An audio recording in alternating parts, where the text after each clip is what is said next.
Have you ever seen a Mavic Air 2 do this? How about a credit card as a propeller?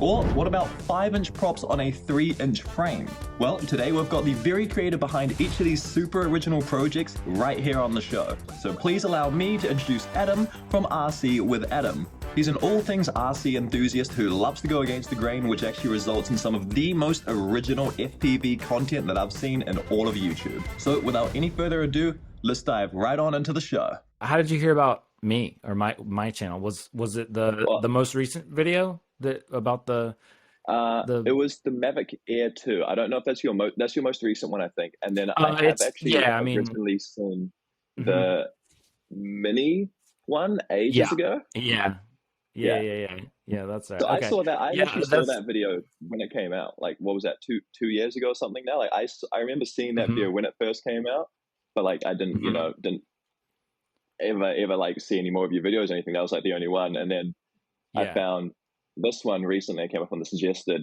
and then I was like, oh, holy crap! Like, I'm pretty sure I've seen something similar. And then like went through your videos, and like there was like the mini video as well. I'm like, oh wow, I've seen this guy before. And then so now I'm on your channel, subscribed. But so the Mavic Air 2 sleeper build is how I found you. I mean, like it's such a dope concept, and I've seen people do it to the Phantoms, and like I kind of want to do a Phantom, but I also have like plans to try an FPV and Inspire just for the hell of it. Like, what's the most impractical drone you can think of, right? And Inspire this FPV. That's my idea behind that. But like, why did you decide to do a mini? Like, what prompts you to turn a DJI drone into like an FPV drone before DJI FPV existed, sort of thing? I mean, just for fun, like just for fun, just because it would be like a funny thing to do. And it's funny you mentioned about the Inspire thing, because that's what, like, a bunch of the comments, people are like, oh man, what if you did it to an Inspire? That'd be so crazy. And so I'm like, looking up like broken Inspires on eBay. So maybe we'll have to do like a collaboration or something. Oh, dude, 100%. For that. Yeah, if you can like fly me out to New Zealand, that would be cool. I'll be there. Jump on my Inspire and cruise. Yeah, right. Yeah, I don't know. I don't remember exactly what.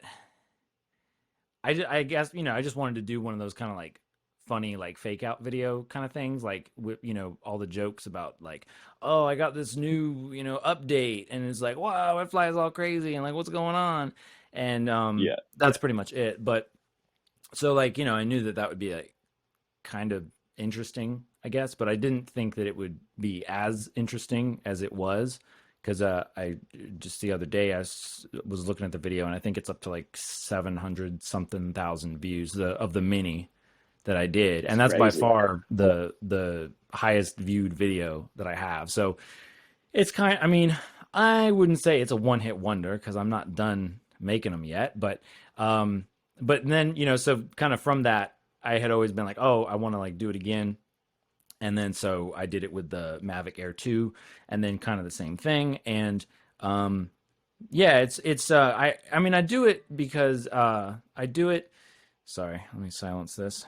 I do it because it's fun, and because it's something kind of unexpected. And in terms of the YouTube channel, I do it for the views and for the publicity, to get people, because it works apparently.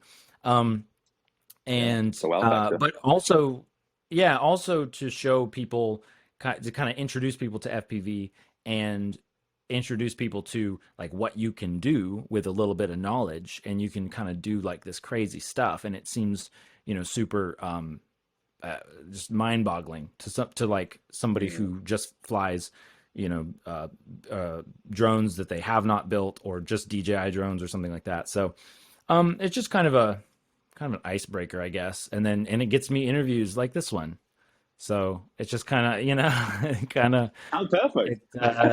It's something to do, is what it is. So yeah, absolutely. No, that's a cool reason behind it. I like the thought of taking someone who would maybe just own the Mavic, or sorry, the Mini, and just them being like, holy crap, like this is possible with like a drone. Like a lot of people wouldn't even know or haven't probably even seen FPV, and they're like, you know, Yeah. oh, new update. And like as much as if it's a joke like that you're putting it out, they're also like, oh, Yeah. what's this new update? And then they're like, holy crap, there's this whole new world behind like this Yeah. entire place where there's this FPV thing and like drones go fast now. Like that's insane. So I love that. That's like Yeah. actually it's a joke, but it's also like a very reasonable starting point for some people It coming into is. like, It is. Yeah. It's like, it's just to get, because it gets shared. It gets shared. And so people see it and then Mhm. they're like, whoa. And then like, oh, what's this FPV stuff? And because it's more of, it's easy to forget, like, well, anytime you're deep into whatever hobby or whatever, it's easy to forget how it looks from the outside. So, the RC people, the drone people, they know what's up. Like they're like, oh, okay, you like took all the guts out, you put FPV stuff in there, and you're flying it like FPV drone. Like we know how to do that. Yeah. And so sometimes I forget that, like, oh yeah, other people are like, what? I can't believe like this. This is like rocket science to me. And it's funny. It's funny because I get I would say the comments section on those videos are probably divided like into thirds, and a third of the people are like, oh man, that's so cool, good job, like that's amazing. And then another third of the people are like, that's the dumbest thing ever, like why would you do that to a perfectly good drone? Like you've lost the position hold, you took out the good camera, like it's a practical thing. And then the other third of the people are probably just think I'm an idiot or something. So it's kind of, I kind of just do it to like make people mad at this point, just a little bit. Yeah. No, that's understandable. There's certain things you just tend to do. Like it's kind of why I want to do an inspire, just because Uh-huh. I Yeah, kind of look exactly. forward to the comments of people being like, why, like, what's actually the point behind spending the money and the time and making some massive ass drone into an FPV drone? That's one, probably not going to fly very good. Two, Hmm. it's probably extremely impractical to even put in the car because it's a massive kit. And three, Yeah. is probably going to be pretty expensive to make because it's a big, like big drone, soon to be like a big quad, right? So like Hmm. it's going to cost a bit to even build. So like a point of why would I build it? Yeah. Just for those comments of people being like, why would you do Yeah. this? It's Pretty adding chord much. to it. It's funny. Yeah. Yeah. I mean, that's basically like, if I could just, it'd be great if I could just make enough money from the views just to pay for the parts that I did to do it. Like that would be, Yeah. it's like, it's good. It's a, it's a fun project, but then it's also kind of like reinvesting into your videos and stuff. And like, it's kind of, Mm. it gets, it's marketing kind of at the end of the day, in a way. It's like a marketing stunt sort of. But it's also fun and everything. And you can kind of, like that's the thing. I still need to put out videos about like how to do that, because some people actually are Mm. interested. And I always tell people that, like, because I'm not sure if the people want to do it because they understand that it's pointless and they just want to do it for fun, or if they're like, oh man, if I do this to mine, it'll fly like that. And I'm like Mm. this is not, like, there are better things out there right now.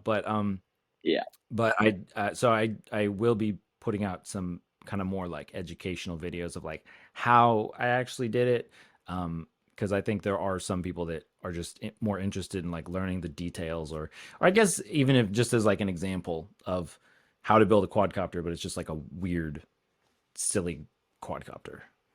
Well, it's probably a good way to stand out when you do that because I mean, Hmm. how many people are putting out, how to videos on turning a DJI drone into, well, like not Right, obviously we've got DJI FPV now, but a non right, FPV drone into right, an FPV drone, right? Like right.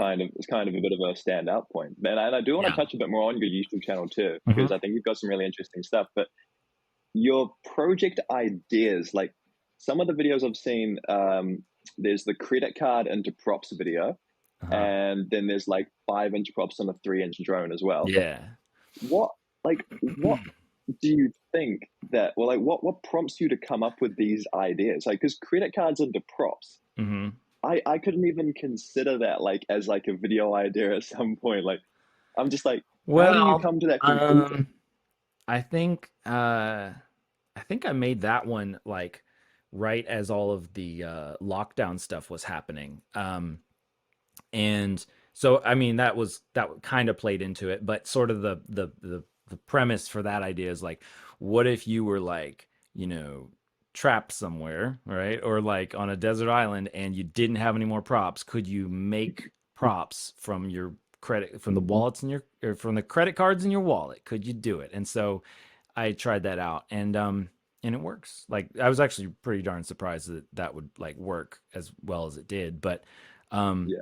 yeah, I don't know. I just think of stuff and then it just kind of I just kind of do it. And that's what's so cool. That's like what I try to emphasize to people, especially once I got into 3D printing, is like you like you can take the stuff that's in your mind and then like make it reality, especially with 3D printing, and it's super cool.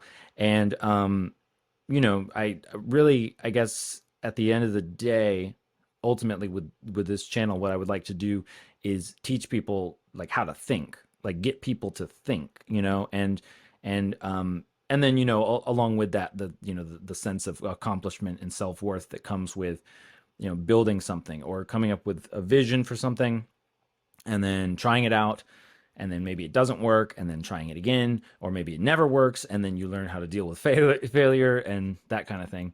But yeah, I kind of just come up with, you know, whatever Original comes to mind, ideas. and then I love yeah, well, original ideas. I'd What you like come to up with. think so. It will, and I'll tell you why. And this is kind of, it's kind of a blessing and a curse, because just with how I am for some reason, like if it's been done, I'm not interested at all. I'm like I'm a little that's I'm a little got that like indie alternative side to me apparently, where it's like, oh, it's mainstream. I don't care. It's dead to me. I'm not interested. Like, Yeah. you know, and you know, it's hard sometimes. I admit, like I, I've got. I mean, I've made some of my videos are just ridiculous and like don't bother watching them. But then some of them, I'm like, how has this not gone viral? Because I've seen other stuff that like is pretty much the same thing, and like people don't seem to be interested in this for some reason. So it's kind of hard sometimes when like I'll have like these original ideas, and then like, you know, I don't want to name any names, but maybe like if there was a YouTube channel called like Rotor Riot or something like that, that, you know, does this thing, and then people are like, whoa, like you take Yeah. a drone and turn it upside down. What?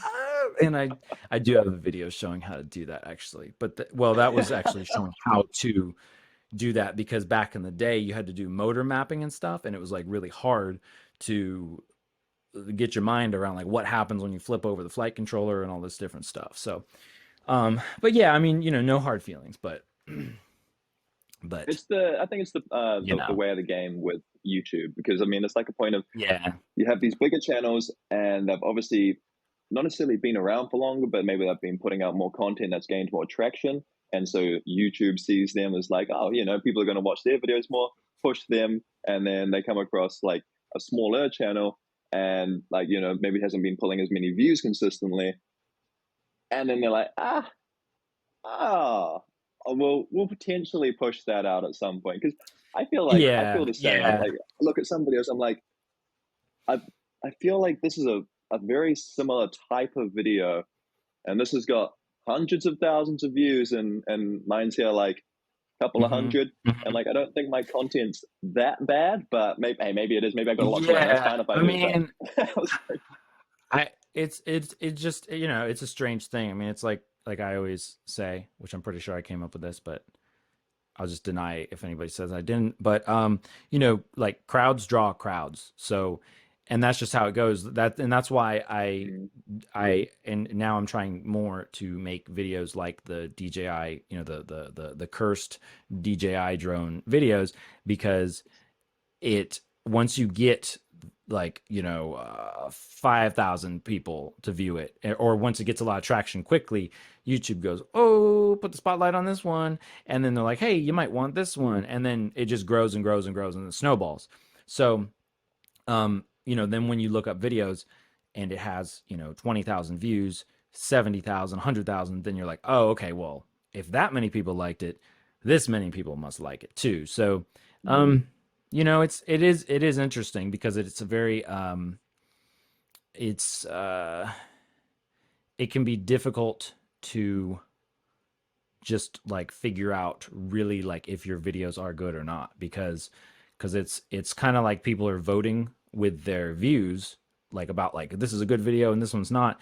Except the thing is not everybody gets told like all the options to vote for, in a sense, you know what I mean, in terms of what Yeah. they're watching or why they're watching your channel versus somebody else's channel or something. So so I don't know, it just kind of is like that. But I guess you just got to keep making videos, and Keep you on just do pumping it. the You do content it out. And because you love it or something like that. well, that's a great question. Why do you create videos? What's your like reasoning behind? Well, I guess in fact, starting off, when did you start making YouTube videos? Well, if I recall, I mean, I originally started making like here's a little secret history. I'll give you this to put out there. Let's go. Uh, so I started making videos about like outdoor stuff, like camping, survival stuff, things like that.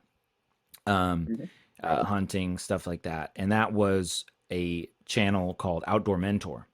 And so the idea with that channel is, I wanted to like to help teach people how to do stuff who didn't know stuff. That's basically the premise of that. But That's a great but it explanation. wasn't, Yeah. it wasn't. I mean, there were some good videos or something, but it was kind of because that's kind of more of what I was into, like the outdoor stuff. So I would watch those YouTube videos. So I was kind of making wanted to make those types of YouTube videos. But I was young and dumb, and so that's how the videos were. I mean, they were okay videos, but it's one of those things you look back and you're like, ooh, camera angle, ooh, lighting, Yeah. ooh, sound, stuff like that. But Yeah. um, anyway, so I started making those probably in like 2013, I think, and then I probably stopped around like 2014 or something when I went to college, and then um so then that was that, and then that kind of got put on hold and blah blah blah.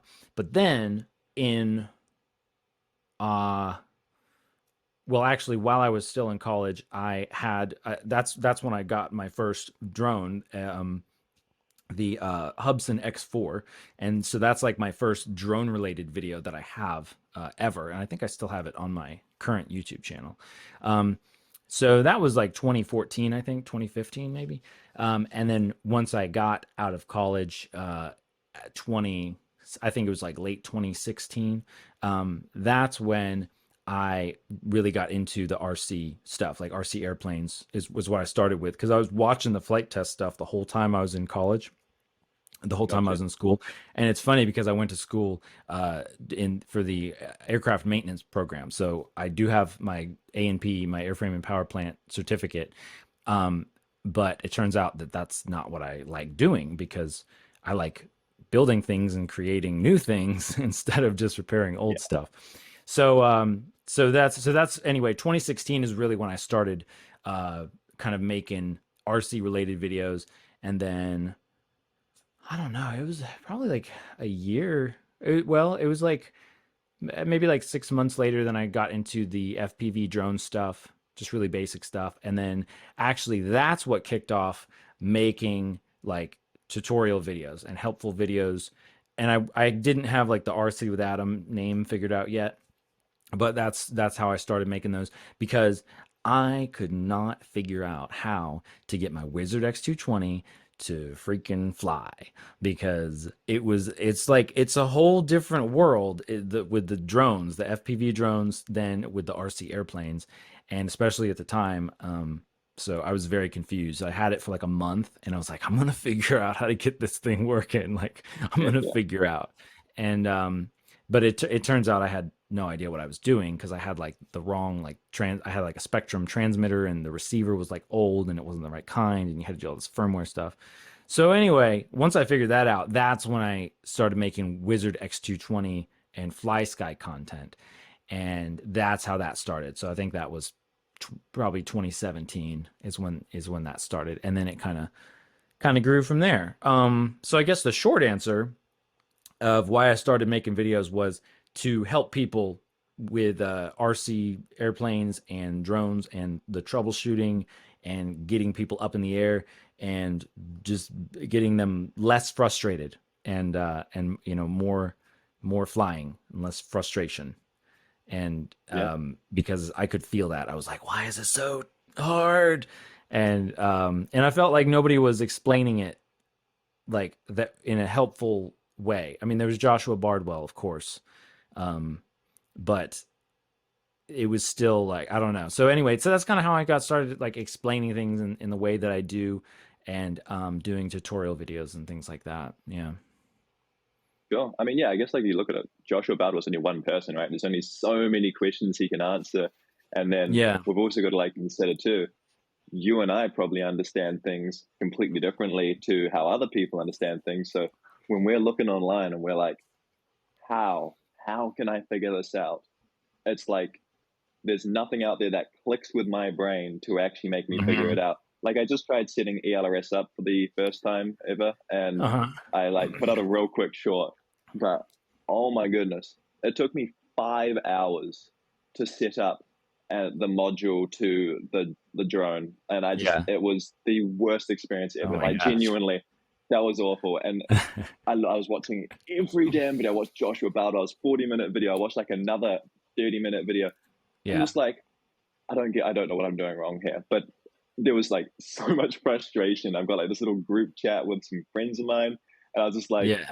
sending them real salty messages, just like, I don't like the LRS. I'm going back to Crossfire. Like, you know? Yeah, well, and that's like I haven't even messed with ELRS yet because it's just kind of like what you're saying. It's sort of like this other thing is working fine, like I'm Yeah. okay with this. And you do, and I would say this just to anybody out there who's getting into FPV stuff and drones, like you do get to a point of diminishing returns. So you, and especially if you want to keep up with the technology, you're going to be have to be moving fast and basically never satisfied, because there's like always another update, there's always something that comes out, like really, like it's ridiculous. Because and you know, just like everything, people are kind of like, oh my gosh, you still use that old one, this is the new thing and you get to do this extra thing with it that you couldn't do Yeah. before. And it's like, okay, that's cool, but what if you just want to, like, you just want to fly around and like have fun? And I do think that I mean, it's, I've definitely gotten sucked into that, and but I'm trying to get out of it and keep other people from getting sucked into kind of like the what do you call it, like the tech race or something, and Mm. where you're feeling like I gotta get new everything, and it's just it's a lot to keep up with. It's a lot, but It and is it a can be lot to very keep up frustrating, like you said. and So expensive. what are you, and expensive? Yeah, that's true too, actually. And it really, like, well, I mean, it's like relatively inexpensive, but it's still, Yeah. it's like, yeah, When you it's compare still keeping like pretty an old expensive. thing that works, like for example, like a DJI original air unit, right? And I mean, Hmm. I'm a sucker for this one. I have the setup for DJI original or the Cadex air units, whatever they are, and the Hmm. V2 goggles. Nothing was wrong with it at all. Like it worked great, and I could see Hmm. fantastically. What do I go and Yeah. do? I buy O3, and well, I bought the Avata Yep. and the goggles too with them. And like, if I'm being honest, yes, it is a better experience, and like I Hmm. do get more enjoyment out of it because it's a smaller setup and it suits me better. But Hmm. from like a point of, when you look at how much better it is, obviously video quality is out the gate, but I think at this in certain things there are big jumps in technology. But then you look at the most recent iPhone, and you're like, so there's like this much of an increment in the camera specs. Nice. And like everyone Hmm. goes out and, Right. sells out another two grand New Zealand dollars. And they're like, Right. yo, cool, that's great. Like, it's like, I think there's some things that I'm like, yeah, that's probably worth it. And then there's other things that I'm like, I probably didn't need to buy that. And like, that was probably a waste of money for just the sake of getting the new tech and just for like me being like, Yeah. oh, I wanted the new tech. Yeah. It's yeah, pretty much. And that's the thing. Like, it is very easy, just like a lot of other types of hobbies, where like you can pretty much have or you may find it just as enjoyable to build drones and like keep everything like up to date with like the latest updates, and I can do this, and I don't have to go into beta flight to do this. I can just flip this switch and now I can do this, or and like that's your thing, as opposed to just like being outside all the time and just ripping, and like you destroy your flight controller before you could even like update it to the latest thing. So it's kind of, Mm. and like both things are cool, and that's kind of what's neat about it, is like you have particular or like within like the sort of the YouTube video making tutorial community, you've got some people who are really into one thing. Like you've got UAV Tech, who does all the PID tuning stuff and the updates, and then of course Joshua Bardwell, like he's got all the technical details about Betaflight, and Yeah. that's, I mean, those are like my go-to people, because I'm like, oh, I don't understand this thing.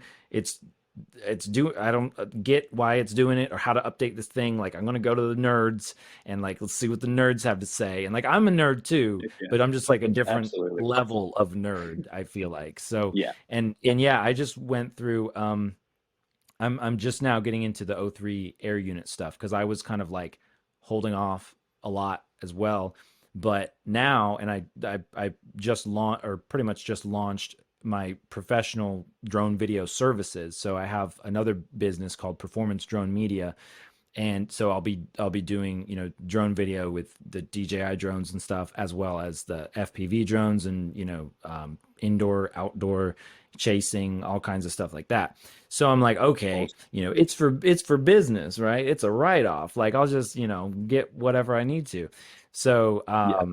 but then I had to look up, like, okay, I've got the V2 goggles, and I have two pairs of those. So like I don't need to go out and get like the latest lightest weight goggles right now, but I Yeah. do need to update it. So then I'm like, okay, I'm going to update it. And then I hear people, talking about like, are you going to root your goggles or not root your goggles? And I'm like, oh, what's going on? Why do I have to root the goggles? And like, is this going to work? Does this work with the other ones? And like, and so like, right, I'm kind of like right in the middle of that. Which is, so yeah, it just never ends unless you end it, basically. Unless you Yeah. choose to just be like, you know what, I've gotten to this version and I'm stopping right there. But it's amazing though. It's amazing technology, and it's like relatively cheap for what it is. So it's like I can't complain too much. And I will say the O3, man, I've just now gotten to do some flights with it, and it's like it's crazy. Like Yeah. that is exactly what everybody was like wishing that it was, like a couple years ago, or that's what everybody who isn't into drones expects you to be able to do, because it's like Yeah. ingrained in me, where it's like, okay, you build a drone, it has a FPV camera, and then you mount a real camera on top of it, and then when you're showing your drone to somebody, you explain to them, and I fly through this little tiny camera, and then this camera is to take the good footage. And it's like, Yeah. they just kind of, they would think like, oh, well, why can't you just film through that camera or something? And we're like, oh no, you don't understand, because we're nerds. Analog. Yeah, because we're nerds, and like we understand all of like the technical stuff, but that kind of traps us, because we're like, we like understand the limitations, so we accept the limitations, instead of being like, doggone it, I want to record super high HD video and get super high HD video feed, all from one Yeah. thing. And it's super cool. It's super cool. So I'm in the process of crossing over to that, but I don't think I'll switch over Yeah. to ELRS though, because um it just seems like confusing, and also just a little bit too new for me, I feel like. Mm. Yeah. I feel like the only reason I went to ELRS is, well, I know the only reason I went to ELRS is because I just bought a little tiny whoop, and I wanted a tiny whoop for Oh, racing. yeah. And I was That's a like, good point. you know what? The fact that the antenna is this tiny little square built into this Hmm. tiny little module, like that's just insane. So for the sake of having something way small, like I still run Crossfire. Not, oh, Hmm. geez, my words got mixed up there. But I Yeah. still run Crossfire for everything else. The only Hmm. thing I have ELRS for right now is the tiny whip, and I might put it into my racing drone at some point, just for the sake of, like, I don't know if I'm ever going to get to this point, but the sake of saving that little bit of extra weight. I mean, it's Mm-hmm. such a small amount of weight, and considering I run a TBS 69, so it's got the VTX and the RX like in the one module, it's kind of like I Mm-hmm. don't really know if I'm going to be saving any more weight. But Mm-hmm. I don't think ELRS is anything better than what we already have. I think it's just another option to go with. Like you're always going to have the Crossfire versus ELRS people. Like Mm-hmm. this is better, that's Mm-hmm. better. And it's just the point of pick one, and it's going to work for you. It's going to be good, and as long as you get Yeah, out I flying and it mean, doesn't lose yeah. reception, you're good. That is the thing. Like I fully admit that I will get into, the situation of like I see some new thing has come out or whatever, and then I'm watching like, comparison videos, and it's like, oh, this one Yeah, went through 5 walls and this one went through 6 walls. So theoretically, if in this situation, it could be better. But then it's yeah. like, I don't fly through any walls or whatever the case is. Like it's like this Literally. doesn't apply to me really like almost all the time. So everything would be the same. And but that's I don't know, that's not as fun. It's like you wanna I don't know. You It's a sometimes mental, you it's a just mental you're like, like I gotta have the situation where you're just like, best. I need to, yes, that's it. Yeah, like It's like what is you're the like, oh, what if I'm most gonna buy ideal something? thing? Mm-hmm. Mm-hmm. Yeah, Yeah. Yeah. No, I no, totally I you're mean, bang, you're banging money there. for sure, for sure. I do have to ask, with your O3 units, do you think that Mm-hmm. you're, because you're going obviously into professional work with them as well, Mm-hmm. is there a part of you that would consider, or what's your thoughts behind using the O3 as the filming camera over slapping Mm-hmm. GoPros onto quads now? Is that Well, like an option, or are you sort of ruling that out I entirely? I'm playing with that right now. So because I really like actually it's a little embarrassing, but I genuinely just got like my first quad setup with the O3, and then I've got another one. I've got a Cinelog uh the new Cinelog V2 with the O3 Sure. that I need to like set up right now. And so I'm not sure, but I'm very excited about it because at first I just kind of wrote it off like, oh, okay, like it's HD, like they said the other air unit was HD but it looked like trash. But this one, I Yeah. mean, it seems to me like they basically just took their or not basically, but the kind of the conceptually it seems like they DJI took their action camera and sort of morphed it into the FPV camera and, kind of reshaped it. I don't know if that's what Yeah. they did at all, but like that's kind of the concept. Um, so I'm definitely going to be playing around with that because that's a huge deal. Because the thing is, I was just looking at, naked GoPros, and I'm like, Yeah. do I want to spend like $600 on a GoPro that is like all of the benefits of a GoPro are gone in a way. I mean, it's not Yeah. durable and all that stuff, and it's just stripped down. And it costs a lot of money, and then there's still like kind of maybe screen, maybe not, depending on the version you get, and all this stuff. So, Mm. uh, so I'm like, okay, I'm gonna try it out. At least I'm definitely gonna try out using the O3 Air unit for like as possibly the main camera, but particularly for really small quads. That's what I'm really excited about.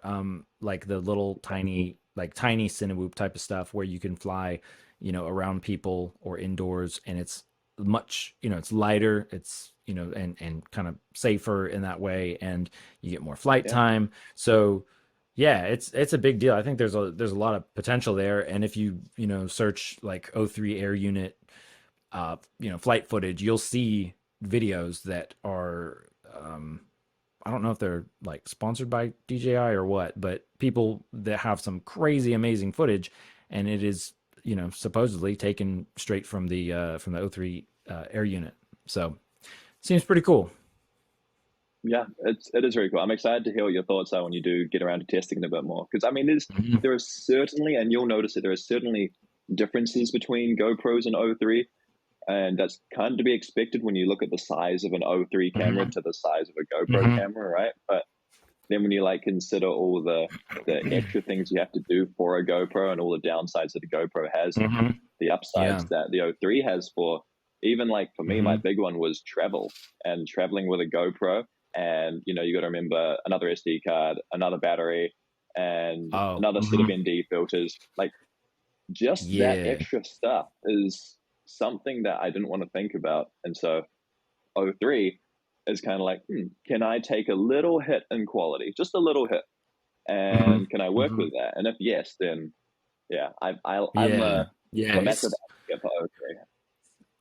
It's huge. And so kind of like how I was saying about how we get used to certain types of technology and stuff, and we kind of feel like we're the smart ones because we understand like why it's not possible to like have an all-in-one camera. And I don't know, maybe nobody else feels like that, maybe it's just me.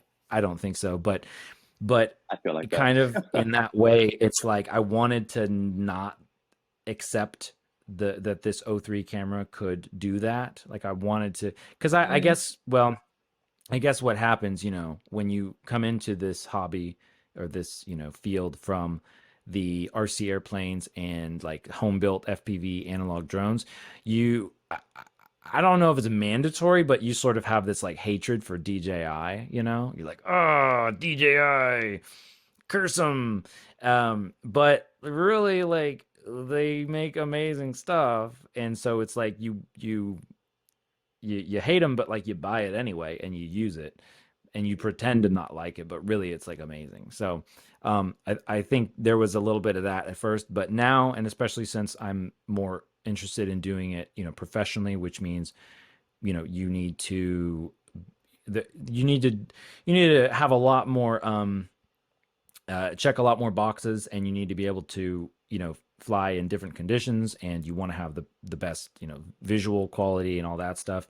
um I'm definitely more interested right now, like way more interested. But it is kind of like, um the like if somebody's watching this and they're just now getting into FPV drones and stuff, it is important to note that you don't have to get like a 250 or something dollar O3 air unit to fly drones and mm, have fun.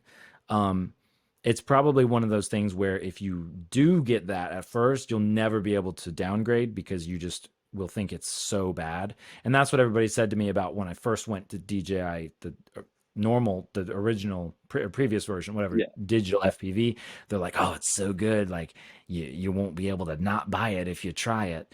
And that is kind of what happened. And so I bought it. And I haven't really used analog, like, or I'll use analog like on that, on the Mavic Air 2 sleeper build that Yeah. I did. I just used analog because it's cheap, and I just didn't have an extra air unit lying around, and it's small. And that is the thing. Analog is still cheap and small and lightweight.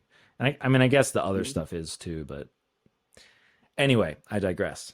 And Yes. yeah, I guess in a comparison, I mean, I started off with analog for the first maybe 3 months of FPV, and that Hmm. was just like because it was came with the kit that I bought. And then after that, I jumped ship like real quick to buying DJI's original Caddx unit, and Hmm. then I bought a Vata, and that has O3 in it. And Hmm. literally since all then, I've still now bought a analog tiny whoop, and I've got an analog racing drone. And I tell you, when I Hmm. first put the goggles on, because I hadn't tried analog since I'd first started FPV, and I only built my first quad probably 4 months ago now. So like before then, I've only done bind and Oh wow! flies, and I came from a Congratulations. DJI drone. Yeah, thank you. It was awesome. I came from like a DJI drone background of Hmm. only flying the your standard photography drones. Hmm. So I was always like in the sense of I just kind of want to get into this for the videography. I want to get cool shots. I don't really care about building crap. And thankfully, Right. for my own sake, I didn't actually have to like I didn't break anything. Hmm. I didn't have to try and fix anything. I had to try and install Crossfire into a bind and fly, and that was like the hardest thing I had to do.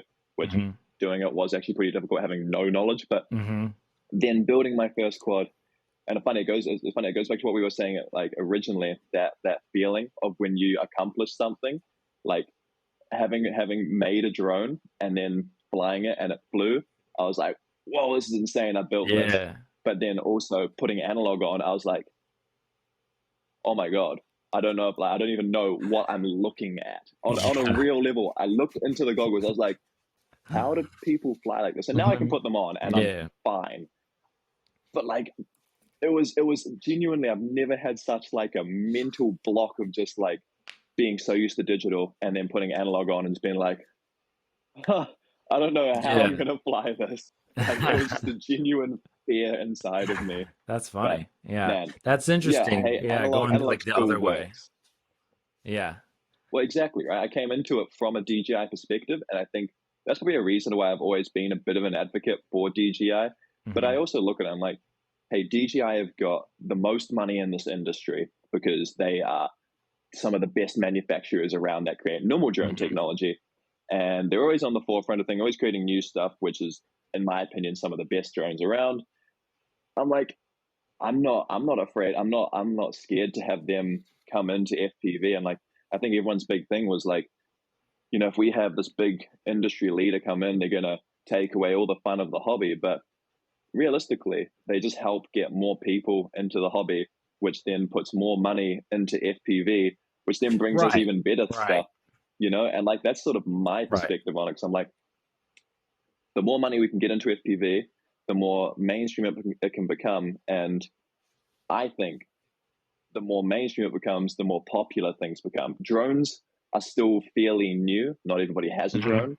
Mhm. FPV is such a small like percentage of the people that do have drones. Mhm. So to get more light shit onto FPV, I think is really beneficial for the entire hobby and the entire like thought of, hey, I can have more FPV friends around and have more Mhm. people to go fly with.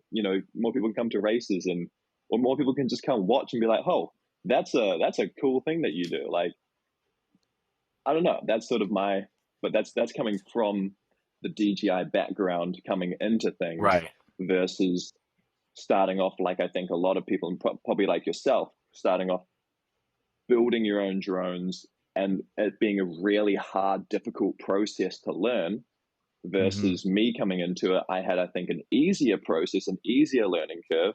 And then once I understood a bit about FPV drones, then I just slapped myself in the face with a build. And I was like, oh my God, I don't know a thing. Like, I genuinely had no idea how Yeah. to build a quad. And I'd been in FPV for just over like probably 2 years or just under 2 years. And that Mhm. was my first time trying to build a quad. But by that stage, I knew how to fly. I knew, the basics, but I also had no idea what a VTX was or what an RX was. No clue on it. Yeah. And it's Yeah. just like those simple things. I'm like, wow, the fact that all of this has become so mainstream in the sense of I can buy it behind and fly and it works. Mhm. That's a kind of a cool factor because I presume for you starting in, you had to figure out what each of those things were to even get a quad in the sky, right? Like Um, versus for me, it's like a yeah, point of a I little. just I got mean, bought and it flew. so the funny thing is, and this kind of speaks to like how we were saying the tech how fast the technology changes. Like, Yeah. it sounds like you're, let's see, maybe I don't know, a few years like behind me in getting into it.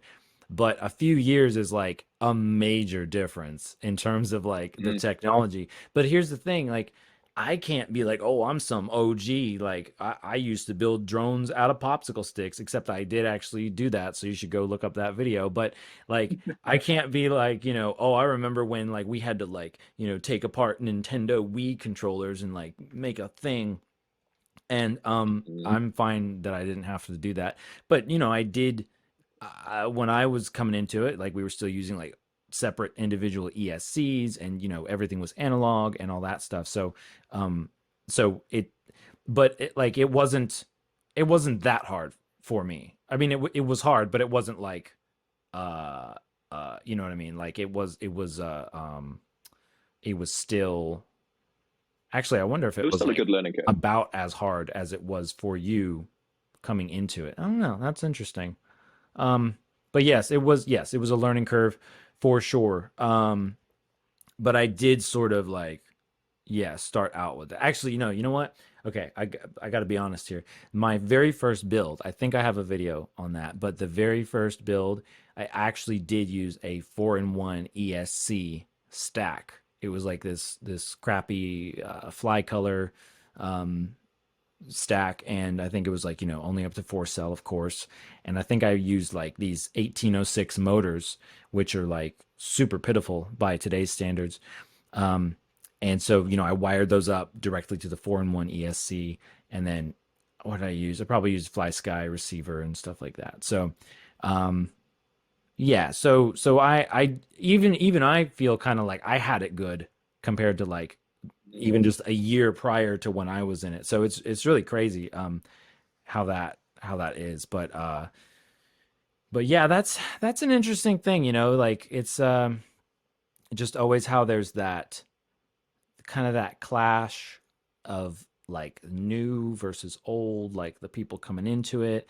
And it really comes down to eh, I think it comes down to like individually, like people, like what was their reason for enjoying or for liking the hobby? Was it the For some people it was the exclusivity of it. It was because it was hard and not many people knew how to do it. And so it was like if you're able to fly this thing around, well then that means that you figured out how to build something, and you probably crashed it a bunch of times, and you like built all this stuff and put it all together, and you like had this level of knowledge. But then it's like when somebody can just go out and buy it, it feels like they're buying credibility. And then it's like very off-putting, I think, to a lot of people.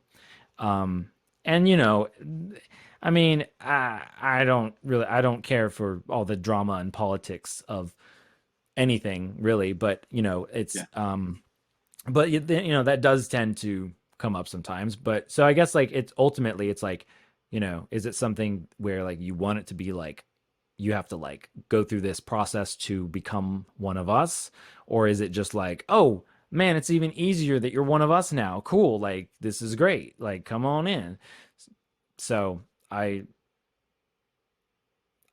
could see both sides on that, really. I was gonna say there's definitely two completely different sides, and that's fine. I mean, hey, everyone's got their own thoughts and their own reasons behind why they started, like you said.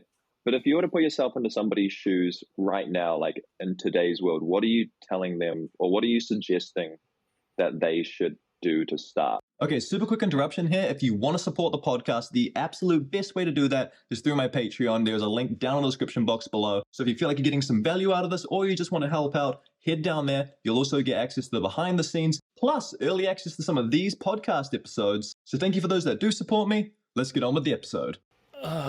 That's a good question, and actually that is a video that I want to make. Okay, how to start into FPV, because Like, if you're out there, you're flying, okay, and some I kid feel like comes up I to need you to and they're flesh like, that one out a "Whoa, little bit. how do I do this?" Like, what are you telling them?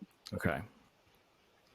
Well, it's funny because I'm trying to like make sure that I don't turn it into like a history lesson, like like and that's the funny thing, because like I'm not an old man Yeah. and this hobby is not old, but it's super easy to be like, oh, you get one of these, and but back when I started we didn't have these, you had to do this other thing and that thing, and like so I don't want to turn it into that. All right, so I would say if you want to get into FPV drones right now, you have a few different options. Basically the two biggest differences that you're going to see with the FPV drones are going to be the uh, uh, well, pretty much. So first of all, there's like DJI FPV drones, and DJI FPV drones are made by like the biggest drone manufacturer, but they typically make camera drones. So think of DJI like the Apple of drones. Okay, their stuff is really good, but it's really expensive, and it's a great user experience, but you're super limited in like what you can modify and stuff like that. So it's like it's its own ecosystem. So if you want to get into that, that's cool, but it's very expensive if you crash, and there's a good chance that you will crash even though they have like sensors and stuff like that. So typically I would say don't go into DJI FPV drones for your first time if you just want something like for fun, because it's kind of you're kind of buying into like the high side of FPV. So the next thing is going to be kind of like the hobby market for FPV drones, and then that's going to cover everything from the tiniest little indoor Cinewhoop little thingies to all the way to X class or to Cinelifters, which are like these 10-inch 8 motor big old things made for carrying cinema cameras. So typically people get into the 5-inch drone category, and that's the 5 inches is the propeller size. That's kind of how they're sized in terms of the size of the propeller that they spin. That's typically what people do for freestyle and for racing, and also for some like light cinema stuff, like like Hollywood cinema type stuff. So that would be a good thing to get into. But still, a 5-inch is probably pretty big to just jump right into. I would definitely recommend getting a smaller quadcopter, and because honestly, if you want to have fun with it and like practice and stuff, you're really probably better off getting something like a 3 or 3.5-inch quad.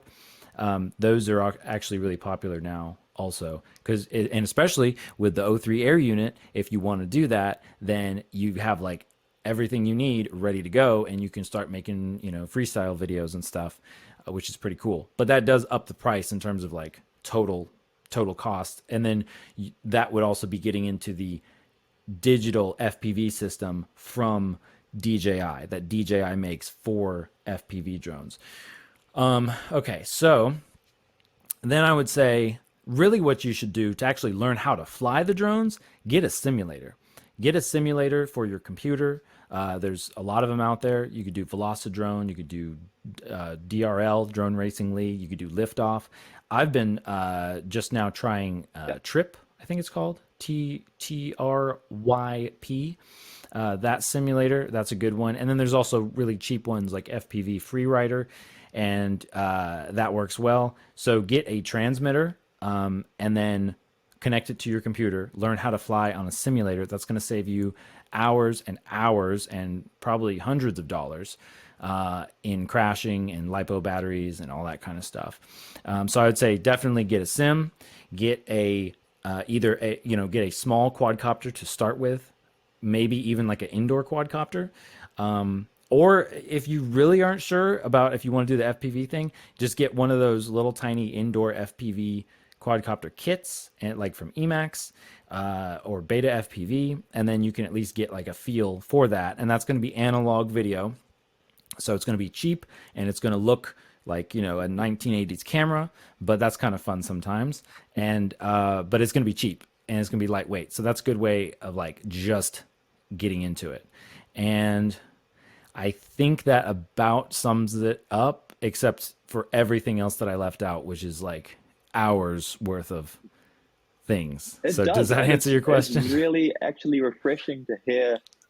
I haven't heard it from anybody else, but nobody generally agrees with me on the sense of, if you have no idea about FPV, to get a cheap kit, because I feel like everybody always recommends get a controller, practice on the sim, see if you like it. And I just remember when I first started, I bought a kit with a controller and was like, okay, I probably need before I fly the drone, I need to practice on the sim. And so I practiced on the sim, and I think I did 6 hours. And I was like, screw this, I'm flying the drone. And took the drone out and had so much fun. Put these goggles on, I'm like, whoa, dude, just absolutely tripping out. It's crazy. Yeah. And for that fact, if I had only had the simulator and I'd only had a controller, there is no chance that I would still be flying, that I would have ever gotten into FPV flying. Because it's the most boring thing, just being on a simulator consistently to start off on something. I'm like, that's not what FPV is, right? FPV is being immersed in the experience and then flying and crashing and being like, whoa, holy crap, I fell onto the ground, but I'm still sitting here, so that's good. It's just a really fun, exciting way. And so it's refreshing for me to hear somebody else actually say, if you don't know what FPV is, you don't know about it, just buy a kit, and obviously you have to practice to learn it a little bit, and that's fine, but just see if you like it. And I mean, that's what hooked me. I got hooked on the Tiny Hawk 2 Freestyle, whatever it is. Super crappy analog, super crappy goggles, extremely crappy control. I had to go through a few of them. That was a pain in the ass, but still, as much of a crappy Yeah. experience as it might be, here I am, you know, still in the hobby, still loving it. So I love that you mentioned that, because that's so like, it's such a point for me. Yeah. Probably because how I started. That's like, I feel so strongly about it because that's exactly how I started into it. Well, and yeah, I think, I mean, I do think that, I think definitely a sim is still better. Like, yeah, maybe, I don't know. I think, well, I didn't start on a simulator either, so I can't really say, but yeah, I guess it could get boring after a while. But nowadays, like the Sims are really so good. And then I think, I don't know about most goggles, but some goggles you could hook up like to the computer, or and to kind of like get that in your goggles. That'd be cool.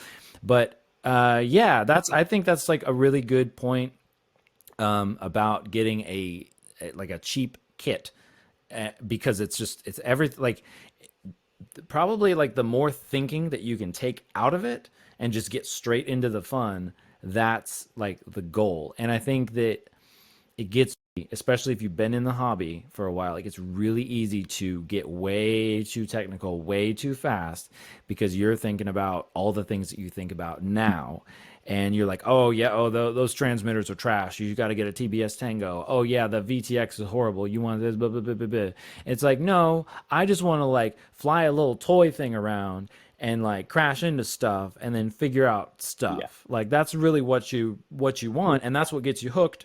And then you're like, oh my gosh, like probably like after a couple packs, you're like, where's my credit card? Where's Get FPV? Yeah. Like we're gonna go. We need to get. We did. I'm pulling up all these videos. Like how do we do this? And I think really that's kind of the key to like getting people into it, because right then, like that's, if you don't like doing that, you're not gonna suddenly enjoy flying FPV. If you get like a big 5-inch rig with a GoPro on it, like it's just more to crash. Yeah. It's just more to crash if you go straight into a 5-inch drone or a DJI FPV drone. Yeah. So I think that is a very good point. And the other thing people might say is like, oh well, you don't want to spend that money on a little kit because then you're going to grow out of it. It's like, well, the thing is though, is like, okay, which transmitter should I get then? It's like, oh well, all right, so you could do the TBS Tango, and then there's the Mamba, and then or you go with the Ethics, or you could do the old TX16S, not to be confused with the TX18. There's a 12, I think, or something. Yeah, the TX12, and then blah blah blah blah blah, and it's like, oh, what about this one? And then they're like, oh, what about FlySky? That seems pretty cheap. And then they're like, FlySky's trash. Only posers like FlySky. Like that's a child's transmitter. Like don't disgrace the hobby. And so that's the other reason why I like to use FlySky. Even still, I haven't like a lot lately, but like the next, like I need to make some more content actually with FlySky, like flying around the DJI builds, because people just get riled up about so FlySky, man. Yeah. Oh yeah. Oh that man. Can you imagine like showing like the stick cam, like flying around like this redneck modified DJI Inspire, and I've got a FlySky, like, I mean, I think I'm not sure like how available it is in other countries, but it seems like all of the videos from like India and like a lot of videos from India, but other places, they have a lot of FlySky transmitters, and I think I actually get a lot of views from those countries because I'm like the only one who talks about it. But anyway, the point there is, don't poo-poo the cheap, simple stuff, because cheap, simple fun is how you get people hooked. Yeah, remember that, kids. Remember that. Mm-hmm. Yeah. Yeah, that's right. That's the best thing. And I look at like FlySky and FrSky, and like that's what I started on, and I didn't even know it. That's just it's what got me into the hobby, because I think what I paid $400 for an entire New Zealand dollars for an entire kit. So for that sake of things, it's like really cheap. And then if you wanted me to buy the controller that I now have, I would have spent 350 New Zealand dollars buying the TX16S just on a controller. And then you'd have to buy like a pair of goggles and then a drone. And it's like, I feel like that's, I don't know, maybe it's just and then you'd have to like make sure that they all work together and stuff, and like the compatibility and the update and the firmware and it's just, and that's like it is a it is a silly thing how once you learn all the stuff, then you're like okay with all the complications involved because you know it now. But so you kind of forget like what it's like as a beginner, and that goes back to the how I started making videos, because I made videos from the perspective of I don't know anything about drones or computers, because it seemed like everybody who was making tutorial videos, they're like, you just flash the firmware using the driver, and I'm like, what the heck is a driver? Like, is it in my toolbox? Do I need to go get a driver from my toolbox to make this firmware work? And it's like, no, a driver is like a thing that you put on your computer so you can do a thing. And it's, stuff like that. So I'm trying to get back into that as well. Like I am trying. So if if anybody watching, or if you have like requests for, I don't know, tutorials or something, or like things that are frustrating and confusing, I would like to figure that out. Eventually I will tackle the PID tuning thing. I'm like kind of just starting to kind of figure some of that stuff out for myself, because it just doesn't like make any sense to me. I think, I mean, like I see, you'd think that it's like, oh, Mr. RC with Adam, all these videos and like, and professional drone pilot and stuff like that. I know all the things about PID tuning, but again, that's one of those areas where depending on what level of nerd you're at, you kind of just are fine. You're like, okay, it doesn't fly like perfect. It flies like 95% good. And I'm okay with that. Yeah. Like, I'm not going to spend 5 hours to get this thing to fly like 5% better just on that. Like, I could probably just practice for 5 hours and fly 5% better. So, but anyway, yeah, so I was kind of proud of myself, that because I had, some issue. I'm not really sure what caused the issue, but I was having an issue with a 7-inch build, and it was like, vibrating and like shaking and stuff. And I was like, what's going on? Because I wasn't doing that before, but then I flew to Reno and then it was doing it. And I was like, I don't know. Anyway, all I did was take down the D gain, the D. Yeah, I think it was just like the D gain, took that down from like 1 to like 0.7 or something. And it stopped. And the motors weren't hot and everything was fine. And so the lesson there is, if your drone is like shaking and all twitchy, maybe just turn the D gain down, because maybe it's just a little too tight. It's just a little too tuned up, I had this exact conversation. But do so at your own risk, because I don't know. Yeah, well, I mean, I had this exact conversation with Madstick literally on the last episode of this podcast, and we went in depth into PID tuning, and I have no clue on PID tuning. I have never tuned a quad. The best I've done is grabbing a Betaflight preset and just slapping it onto the quad, and you know what, it flies and it works and it's ground happy.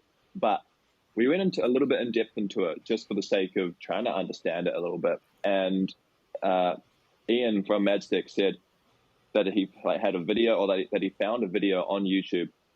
And I think I went and found that video, and so it's linked in the description of that podcast. But like, it's just literally this super simple. I think it's like a minute long, maybe not even a minute.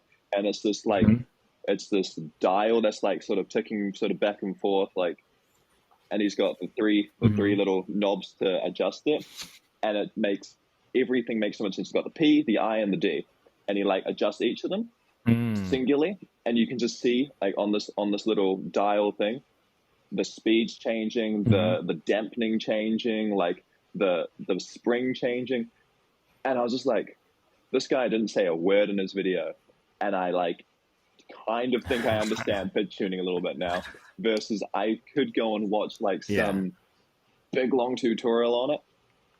And hey, I might very well wrap my head around it after that. But there's no part of me that, I don't know, wants to go spend 45 minutes right now trying to understand what the hell pitch tuning is, when literally what you said, for 5% better or 10% better, whatever it might be, I could just go and fly that drone and I will get better I'll get better with the drone in that time than I would just by benefiting from the little bit extra performance boost that I get out of it. It's just funny that you mentioned the exact same thing. That's pretty much, yeah.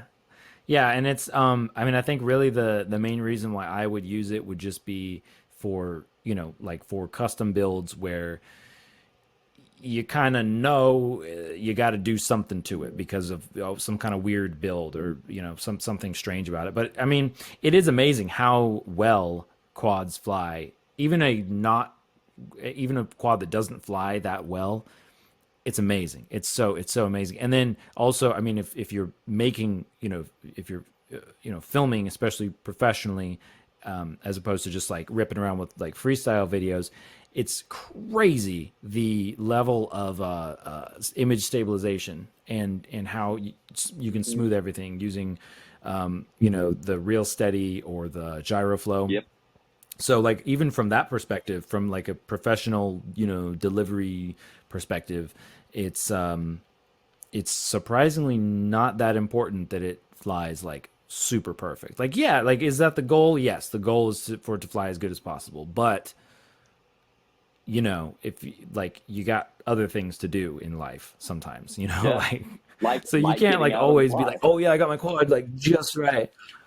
Right, like flying, and then I don't know, and then maybe like you break something, and then you got to swap out an arm, and then like you got to like retune it or something for that. So again, that's another endeavor where it's like you get your quad, like you're all into like, just like with like, I don't know, performance car or high performance anything. Like the goal is to like max out the performance just because you can, as opposed to sort of like accomplishing some other goal using that performance. Yeah.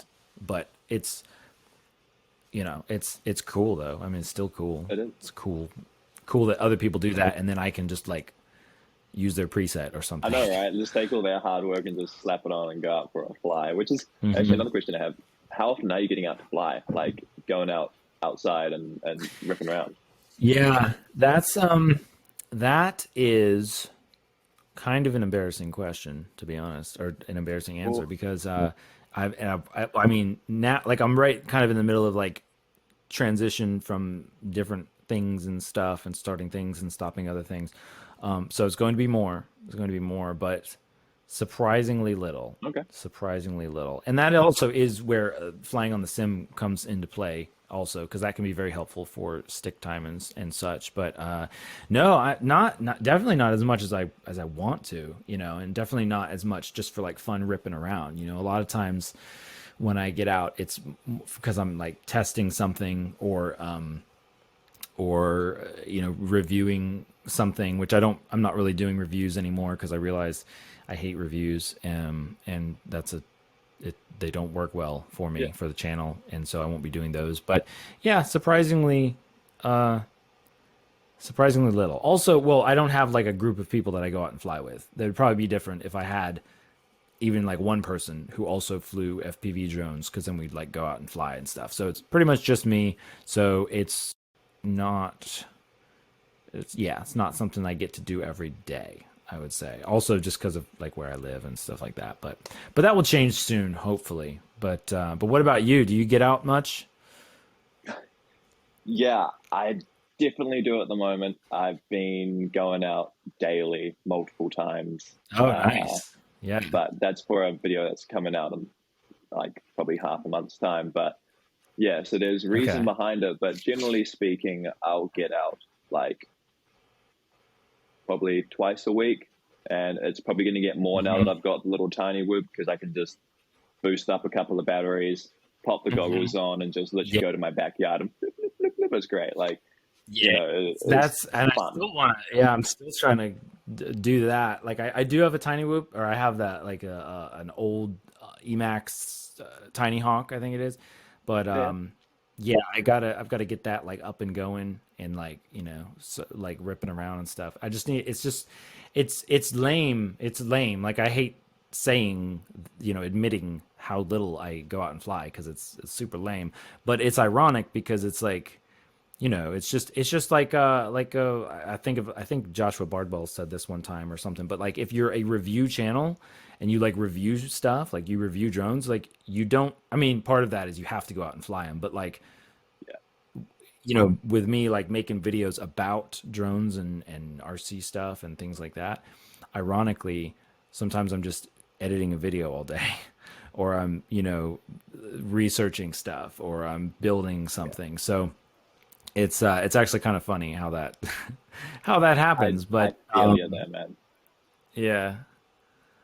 It's so easy to go and spend entire, like I do weekly videos and obviously a weekly podcast, and like although these things seem so simple, and like even a podcast, all I'm doing is really sitting down and talking, but like to get that podcast, Mhm. you have to go through the process of reaching out to people and then organizing times Mhm. and then booking those times in. And then afterwards, you start to put into the editing suite. I got Mhm. to go through and do the audio of them. And then I got to go through and, like if there's any cuts that need to be Oh yeah. made or, I need to trim down start and finish, export it, which takes like at least like for an episode of this length, it Mhm. takes probably like half an hour to an hour to export and upload. Like, man, stuff takes so much time. And like, it's like in that time, Yeah. your General Joe blogs, you could have charged up 6 batteries and be out there ripping the skies right now. But like I've made, like I said, for this month, I've had to make it my thing that Yeah. I have to go out and fly every day, which has actually Yeah. been really fun. And it's kind of rejuvenating, but I also do have people that I fly with, which Mhm. is funny that you mentioned that you don't, because I was the exact same. It would have been just the start of this year. I had no one to fly with, and I, genuinely speaking, was going to probably leave FPV. I was just getting Uh-huh. kind of bored. Not bored, bored's the wrong word, but I was just, it wasn't that fun. I wasn't that interested in doing it because it was like, Right. oh, this is kind of lonely. Right. Like, I can just fly any other normal drone as well, or I can go out and film and whatever. It's like no Mhm. one else to fly with. And then Mhm. recently changed all that, which is great. And there's like five or six people in the town that I live in that all play That's cool. FPV, and we catch Oh up wow. most weekends and go fly. And that has really got me excited and actually enjoying FPV so much more than ever before. Like, and so if you Mhm. can find somebody, even just one person to fly with, honestly, dude, it will change. Like, you'll think, oh yeah, I might go fly out more, but honestly, you'll be like, holy crap, I'm putting crap aside and I'm going out to fly. Like, Yeah. it's so Oh exciting yeah. I for a lot of mean, people. yeah. That does sound pretty cool. I mean, that's yeah, that would be cool. I mean, honestly, and it's kind of ironic because like I think a lot of people in the hobby are kind of introverted and we're not like big social, people, but like this is kind of like what brings these types of people together is like the flying Yeah, stuff. And yeah, I think that sounds super cool because I think that is a big thing about like just just like keeping it fresh, keeping it fun, like yeah, thinking of things, to places to fly that you wouldn't think of, and kind of that like I guess kind of that challenge of like flying with other people and all that. That sounds like a good time. So even maybe just someday I'll, bouncing I'll have a ideas. little posse or something. Yeah, Um, heck yeah, but yeah, that is fun. Well, and I, honestly, like I love doing this as well. And this is, I would say this is rejuvenating also to be able to talk yeah, with other, like-minded people. And in this case, yeah. kind of more of like the YouTube creator side of things. But it is good. So I hope to do a lot more of that this year. Um, I'm going to be, um, well, I don't know. I've got a lot of different stuff going on, so I'm not sure what I'll be doing, but that would be cool. Yeah, to get more into that. Do you live in like a very big town? Because if there's like five of you, that seems like a lot for a No, I live in for a, a very small one town. I place. think, yeah, I think there's, uh, I mean, I say very small, but like I think there's 8,000 people in the township, so it's not big. Okay, that's pretty small. That's small. Yeah. For to Yeah, have yeah. five, like I don't know what percentage that is, but like it seems like a really high percentage of Well, the FPV funny thing is pilots to be there's in more town. people that are actually keen on it as well that are coming in through like my friends that I've made. They're like, oh yeah, my mate's like sort of actually potentially keen on getting into FPV, and then there's yeah, like it's really interesting. I thought there was absolutely nobody in New Zealand that flew FPV, and that was my genuine Mhm. mindset. Then I made a video, and it was like building my own race course, and it was the crappiest race course ever. Like it's not even a race course, but I built it, uploaded the video, and it got like a couple of thousand Uh-huh. views or something. And I was like, oh well, that's insane.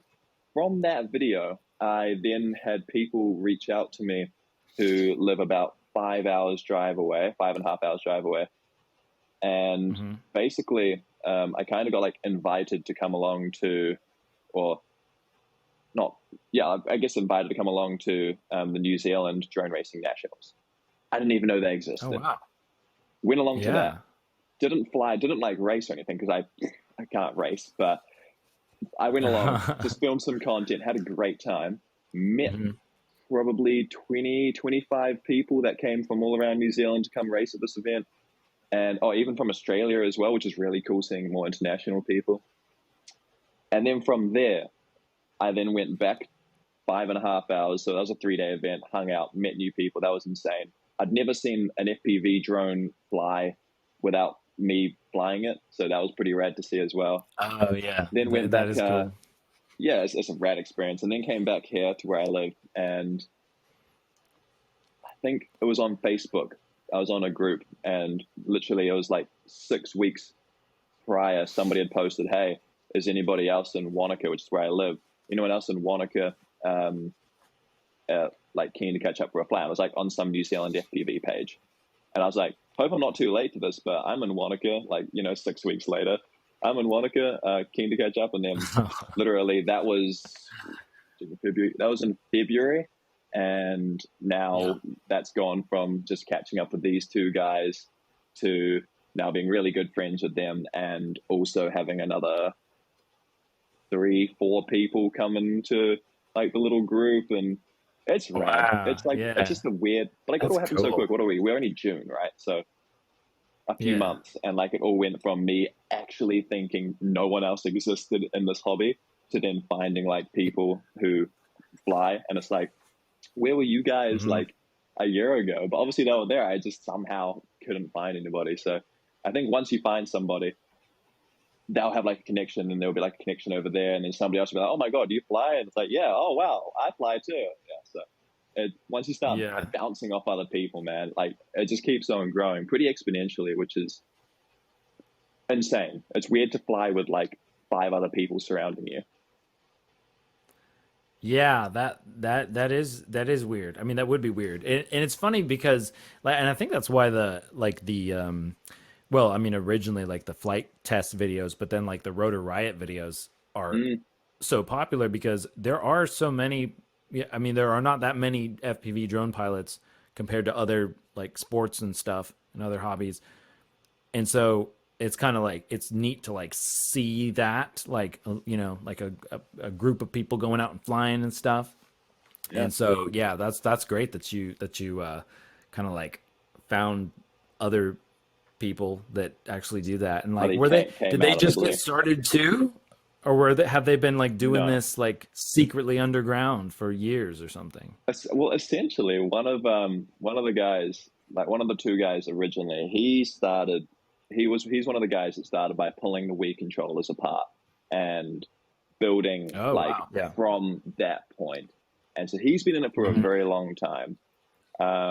But then there's a few of us who are more new than me, and there's definitely like some more experienced pilots like that have been in it for Mhm. probably, I don't know, say 4 or 5 years or something. But it's cool having everyone like different varying skills, because I learn consistently, but I can also sometimes provide like a little bit of help, be like, oh, I've had this Mhm. happen to me before, sounds like what you're going through. But then Right. like majority of the time it's me having issues, because I'm like I said, I'm not a great builder or anything yet. So I'll build something and it's like, ah, yeah, why is this not working? And oh, we got the alarms going off. No, it's somebody calling my work phone. I'm not sure what it was, but that's fine. Yeah. And it's like, yeah. Sorry. Continue. You're good. No, you're good. I'm just, yeah. Literally, it's just cool having everybody around that are different skill levels, and it's cool to see people that are coming into the hobby, because it's kind of like I mean, I'm still very fresh into it, but it's kind of like, oh, it's kind of rad. Like, these guys are just getting started. So. Yeah. Well, and it's funny how it makes you realize like all the stuff that you do know, because it's really easy to just be like, you figure stuff out and you learn that, and then somebody comes in and they're like, what's this stick everybody's talking about? What do you mean when you move your stick? Like, where's my stick? And it's like, no, it's like the transmitter gimbal stick thingy. Stuff like that. Like, and then you go, oh yeah, I do know something. Literally though. It's like when I went into it, I was like, what's a VTX? Like, holy crap, I didn't know the difference between a VTX and an RX. I'm like, are those not the same thing? Like, what does one do? Does the camera not just go into the flight controller and send out signal? No? Oh, you have to plug a VTX in and just...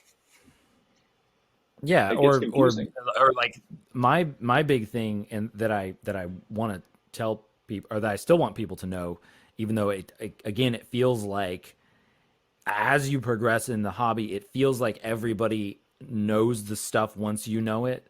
So that's what I have to remember when I'm making these videos and stuff. It's like, there's still people that are just now getting into the hobby. They need to learn about LiPo batteries. They need to learn about like generally the quadcopter parts, like how all this stuff works. But that is one of the things that I think about, is like how you go from knowing nothing to like all the all the different parts and everything. And yeah, it's pretty cool though. It's pretty cool. It is. Where can people go to find your videos? Where are you based? Where can people go and subscribe, go to your Instagram? Like, what have you got? Yeah, so my main stuff is on YouTube. RC with Adam is going to be on YouTube. And then I also have rcwithadam.com. And that has, actually, I need to update that website right now. So you can go and find stuff on there, but some of it needs to be updated.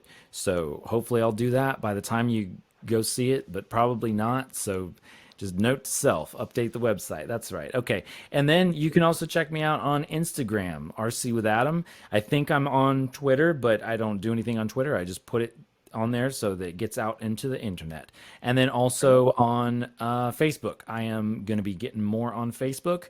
I'm not a Facebook guy, but I am going to be soon now. Today. So, excuse me. So if you're on Facebook, you can check me out, RC with Adam. But mainly it's YouTube. That's my main thing.